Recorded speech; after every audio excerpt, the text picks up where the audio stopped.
Bonsoir, professeur, et merci de nous recevoir dans le cadre de cet autre échange.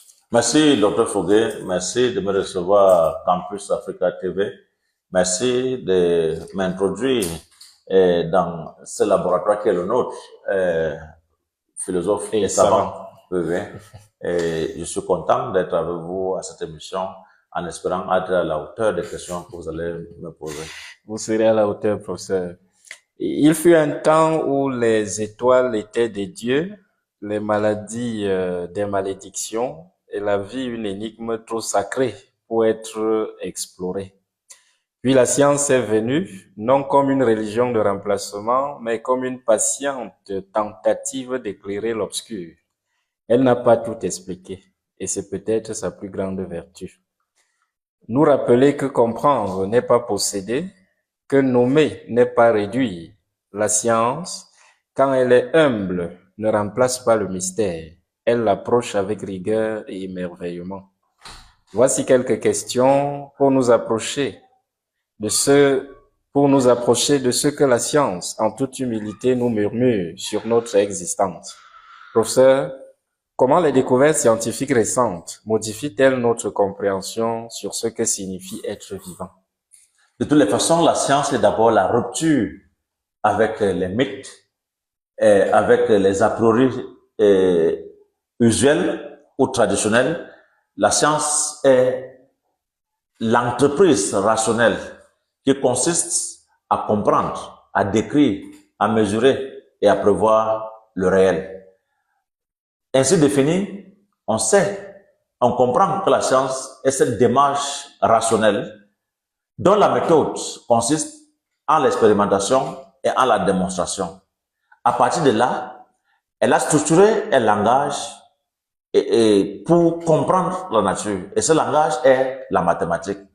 Parce que il faut approcher le réel à partir d'une technique circonspecte et en utilisant une méthodologie qui nous place dans une objectivité qu'on ne retrouverait pas si on se décidait de penser le monde à travers la mythologie. Et comme vous pouvez le savoir, il faut comprendre que la science a rendu lucide notre regard sur le monde et désormais, nous pouvons nous y orienter, nous pouvons entreprendre de parcourir le temps en mettant entre ce temps et l'espace une articulation intrinsèque. Aujourd'hui, on ne parle plus de temps sans espace et d'espace sans temps. Oui, oui. Merci, professeur. En explorant donc les lois de l'univers, la science ne fait que révéler ce qui est. Elle ouvre des possibles tout aussi. Quelle nouvelle forme de pensée, d'action ou d'existence rend-elle envisageable aujourd'hui? Il faut déjà dire que la science ne révèle pas ce qui est. À partir du XXe siècle, il y a la découverte du phénomène quantique et on comprend que la science approche le réel. Nous ne connaissons de la matière qu'un aspect de ce qu'elle n'est pas. Et ce que la science tente d'expliquer aujourd'hui de l'univers ne représente que les 4% qui structurent la matière de l'univers. À côté de la matière, nous avons cette énergie noire qui constitue les 70% de l'univers et la matière noire qui consiste en 26%. Il ne reste que les 4% que la science essaye de mesurer et de comprendre aujourd'hui. Et même dans ces 4% qui constituent la matière, nous n'avons pas la connaissance de la matière de façon absolue.